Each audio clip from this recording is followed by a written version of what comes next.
عليكم ورحمة الله وبركاته. أهلا بكم أيها المشاهدون والمتابعون في برنامجنا. أهلا بكم، أهلا وسهلا ومرحبا. Tupo katika mwendelezo wa masomo yetu ya lugha ya Kiarabu kwenye maeneo au maneno mafupi ya kuweza kujizungumzia na wewe chochote kitu kwenye lugha ya Kiarabu. Kama ulifuatilia somo la kwanza kuhusiana na fi'lul madhi, basi sasa ni wakati wako sasa kuweza kuona fi'lul madhi vile vile kwa mwendelezo. Hebu tuone katika kipengele hiki tumekuandalia maneno gani.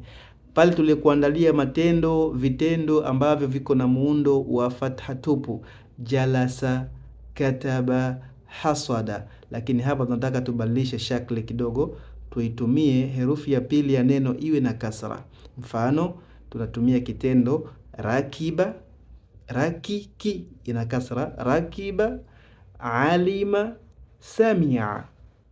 Katika auzanu sarfia tutakuja kuziona huko mbeleni insha Allah, wazni za kisarfu zinazungumziaje katika vipengele kama hivi, kwamba fi'lul kalima au fa'ul kalima, ainul kalima na lamul kalima.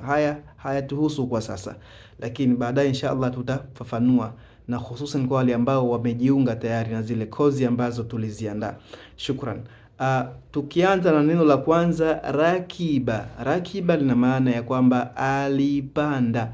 Kupanda hapa kwa maana ya kipando, kama mnyama, kama chombo cha usafiri na kadhalika, ama kupanda juu ya mti. Hii itakuja kuzungumziwa kivingine. Naam, kwa hiyo tunaona kwamba rakiba Muhammadun hisanatan. Muhammad amepanda farasi, maanake juu ya mgongo wa farasi. Rakiba Muhammadun hiswanatan. Rakiba Muhammadun hiswanan. Neno hiswanatan lilikuwa ni kosa, samahani kwa hapo. Nadhani umelielewa namna ya kulitamka hilo neno. Tuende kwenye upande wa pili wa kike, tunasema rakibat. Yani sentensi, neno vile vile unaongezea te mwisho, labda likiunganika na neno la pili lenye sakna, ile te yenye sakna kule nyuma itabadilika, itapata kasra. Mfano, rakibati daraja, rakibati, lakini rakibat shamsa sayyaratan. Shamsa amepanda gari. Rudia, rakibat shamsa sayyaratan. Naam. Tukienda na sentensi ya pili au neno la pili ambayo ni alima. Alima walaqad alimati, alima walaqad ya'lamu na nyinginezo. Hapa tutazungumzia kwenye alima kitendo, tunakisemea kwamba alima al-ustadhu annaka ghaibun. Alima al-ustadhu annaka ghaibun. Ustadhi au mwalimu alijua kwamba wewe hukuwepo, kwa maana wewe ulitoroka au hukuhudhuria siku hiyo ya leo.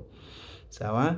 Alima al-ustadhu annaka ghaibun. Rudia na wewe, alima al-ustadhu annaka ghaibun. Naam, shukran. Neno hilo la alima tuligeuze kwa upande wa kike, tunalisemea alimat. Sawa?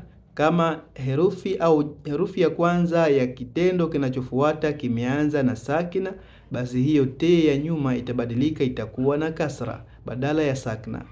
Ni faida ambayo naitoa kwa wakati wa sasa. Alimatil ustadhatu annaki hadiratun. Alimatil ustadhatu. Hapa ustadhatu imeongezeka te kuashiria kwamba mwalimu au ustadhi wa hapa ni wa kike. Sawa? Kwa mimi sitakuwa na wakati wa kusema kila wakati ustadhi wa kike, ustadhi wa kiume. Wewe mwenyewe ujue kwamba hapa anakusudia ustadhi au mwalimu wa aina gani. Alimatil ustadhu annaki hadiratun. Mwalimu alijua kwamba wewe upo, maanake umehudhuria. Annaki imetumika kasra kwa sababu anayezungumziwa hapa ni wa kike. Annaka sentensi iliyopita, kwa sababu wewe uliozungumzwa hapo ni wa kiume. Naam, tukiendelea na sentensi ya tatu kwa kitendo cha tatu, samia.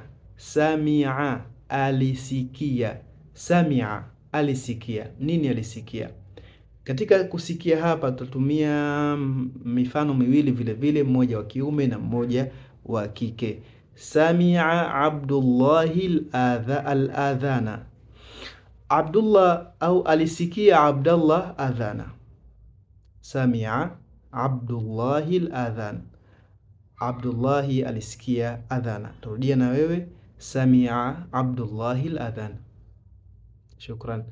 Tuendelee na sentensi ya mwisho kabisa kwenye kitendo hiki cha alima. Tunasema sami'at Khadijatu sawta baqaratin. Khadija alisikia sauti ya ng'ombe jike. Baqara ni ng'ombe mke, thawrun ni ng'ombe dume. Elewa kuanzia leo. Kwa hiyo sami'at Khadijatu, Khadija alisikia sawta baqaratin, sauti ya ng'ombe jike. Rudia na wewe, sami'at Khadijatu sawta baqaratin. Shukran, ma'as salama, ila al-liqa.